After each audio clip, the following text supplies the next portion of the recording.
Picture this. You sit down at your desk, coffee in hand, completely ready to tackle the day. Oh, I know exactly where this is going. Right.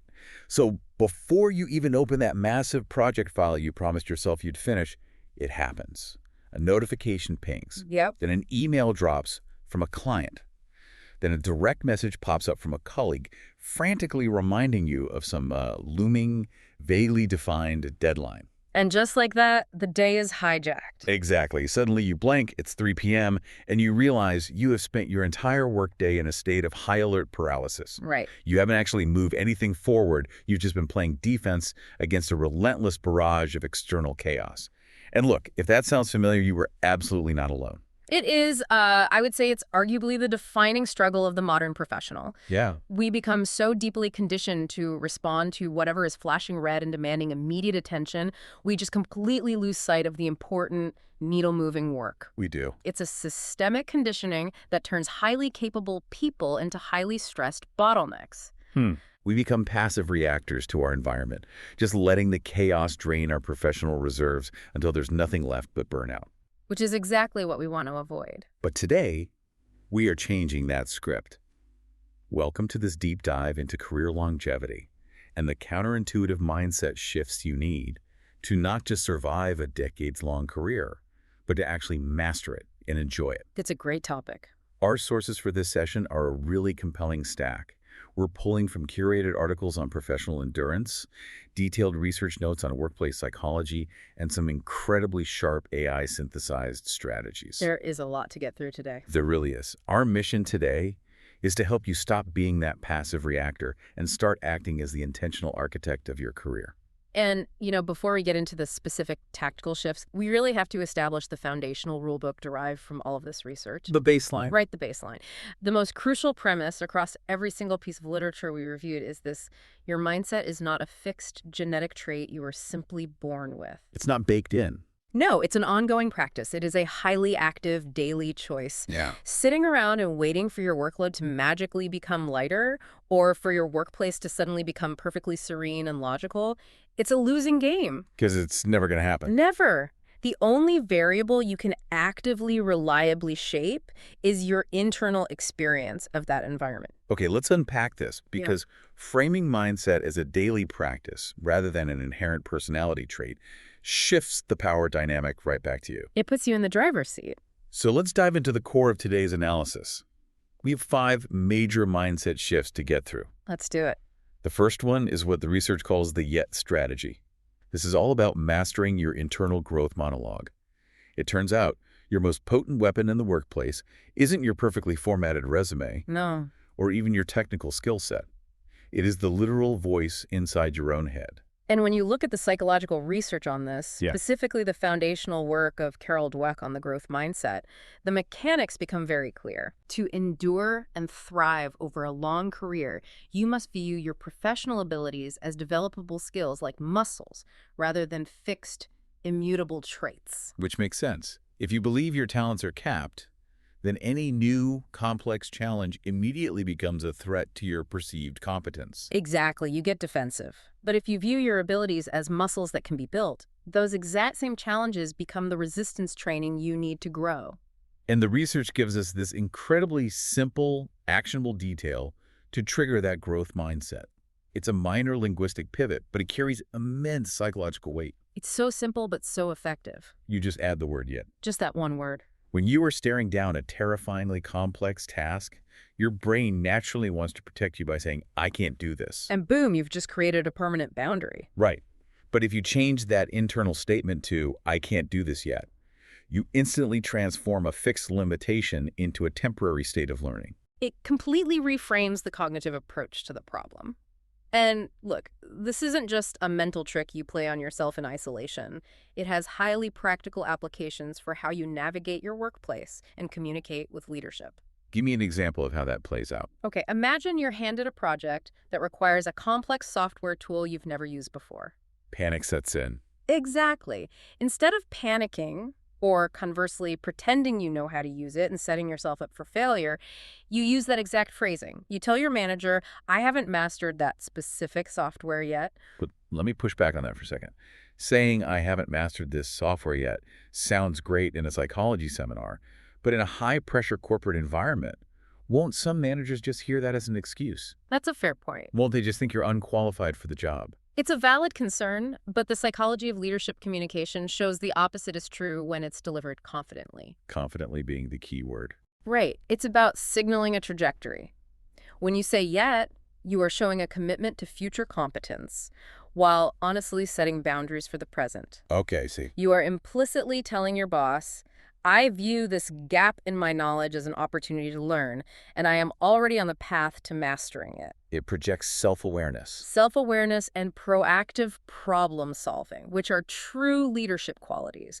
Pretending you know everything just projects insecurity. That makes a lot of sense. You're taking yourself off the defensive and taking ownership of your learning curve. Exactly.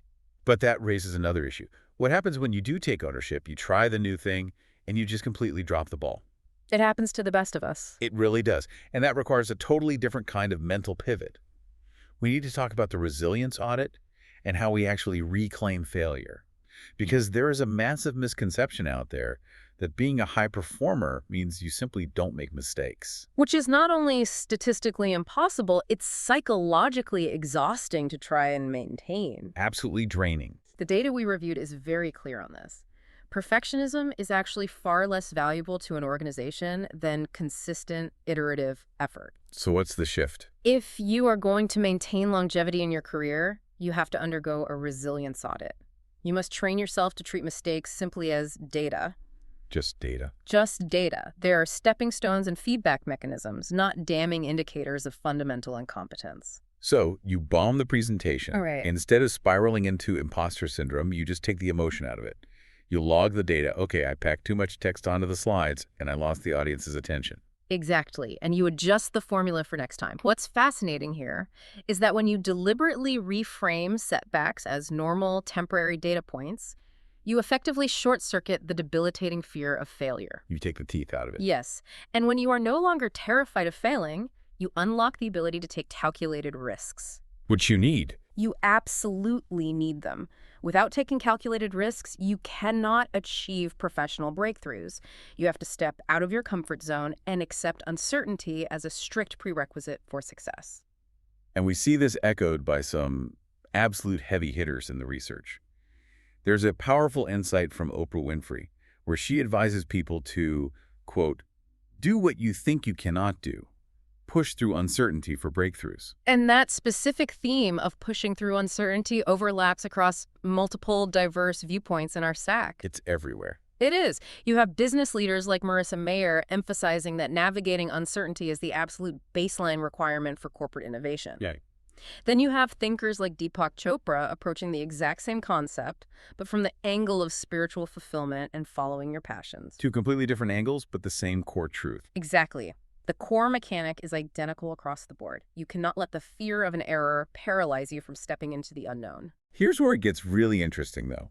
Because it's one thing to be brave and embrace uncertainty when you are launching a massive, exciting new initiative or following a grand passion. Sure, that's the exciting stuff. But what about a random Tuesday afternoon when you're just staring at a massive, incredibly boring spreadsheet? The daily grind. How do you connect mundane, repetitive, unglamorous tasks to those larger career goals? To bridge that gap, we have to look at self-determination theory. Okay. This was developed by psychologists Richard Ryan and Edward Dacey. It's a foundational framework explaining that human motivation isn't just about carrots and sticks. It's not just about getting paid or getting fired. No, it is primarily driven by three innate psychological needs: autonomy, competence, and relatedness. Autonomy, competence, and relatedness. Right. If you want to prevent burnout and engage purposefully with your work, even the boring stuff, you have to translate those academic concepts into your tangible reality. The research calls this finding your workplace currency. So let's break down how those three pillars actually function. Autonomy sounds fantastic, but what does it actually mean on that random Tuesday? It means the tangible act of owning your calendar. Meaning? It means actively prioritizing your high-impact work instead of just letting other people's emergencies dictate your schedule. Precisely. It's about operationalizing the theory. Yes. When your daily actions resonate with your personal values or team goals, your job ceases to be a series of disconnected, repetitive tasks. It becomes a meaningful pursuit. And that ties into the other two pillars. Relatedness is about feeling connected to others and the broader impact of your work. Competence is the satisfaction of applying your skills effectively. So how do we find that impact? To help you identify it, to locate your workplace currency, there is a specific framework we extracted from the sources. I would challenge you, listening to this right now, to ask yourself 3 concrete questions about whatever you are working on today. Let's hear them. How do we find that alignment? Question 1. How does my specific output, this report, this line of code, this client meeting, directly move the needle on my team's primary mission? I love that. It forces you to zoom out and see the big picture. Exactly. Question 2.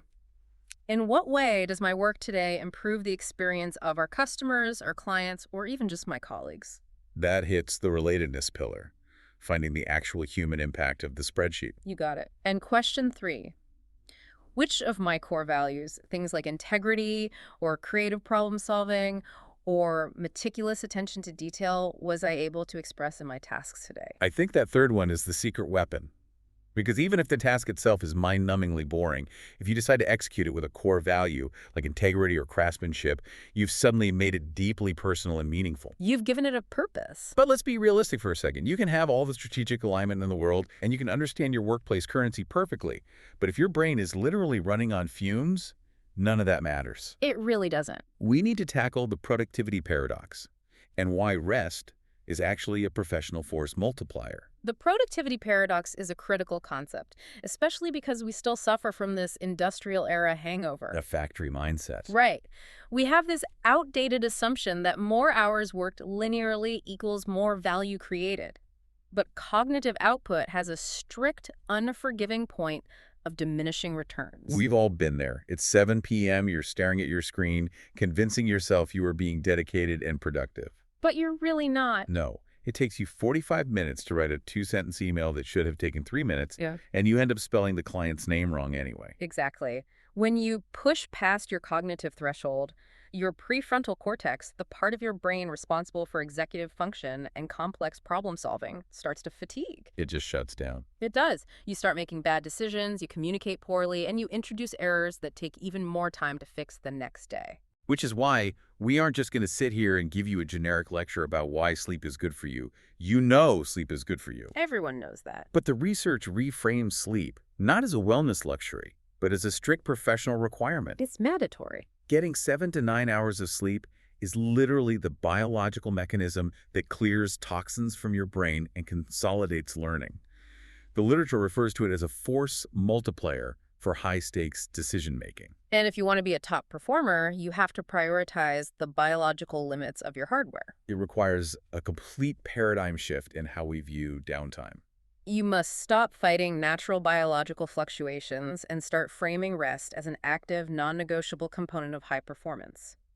But physical sleep is only half the equation here. What's the other half? The research also highlights the profound importance of actively curating your input activities while you are awake. The input versus output balance. This completely changed how I look at my mornings. It's a game changer. Before you owe your organization output in the form of your time, your creative ideas, and your emotional energy, you have to proactively provide yourself with high-quality input to nourish your mental state. The mechanics of this are tied to how your brain chemistry sets the tone for the day. If you wake up and immediately engage in mindless doom scrolling on your phone, you are flooding your brain with cortisol and dopamine spikes before you've even gotten out of bed. You're exhausted before you start. You are draining your cognitive reserves. Instead, spend just 15 minutes engaging in a curated morning routine. Just 15 minutes. That's it. Read a chapter of an inspirational book. Listen to a complex piece of music. Sit with your thoughts. You are chemically priming your brain with high-quality input before the workday starts making its heavy withdrawals. You're paying yourself first, but with mental energy. Exactly. But let's look at the reality of the modern workplace. Yeah. You can be fully rested, perfectly aligned with your core values, and fueled by great morning input. But if you walk into a toxic office or open up a chaotic, politically fraught Slack workspace, that energy can drain instantly. It can vanish in seconds. How do we protect that rested brain from other people? That brings us to our fifth and final shift, the solution pivot, and how to actively engineer a constructive environment. It is incredibly easy to feel trapped by external factors, office politics, severe resource constraints, cynical colleagues. It's heavy. Very heavy. A constructive internal experience relies on shifting your focus away from endlessly dwelling on those immovable obstacles and pivoting entirely toward identifying whatever small solutions are within your grasp. Shifting to what you can control. Yes. This solution-oriented thinking is what fosters a sense of agency. You realize you have influence over your environment even if you don't have total control over it. To be clear, we aren't talking about slapping a good vibes only sticker on a burning server and practicing toxic positivity. No, the research explicitly warns against that. What we are talking about is implementing tactical wellness habits. Let's break down the specific tactics outlined in the literature. First up, curating your influence. Human beings are highly susceptible to emotional contagion.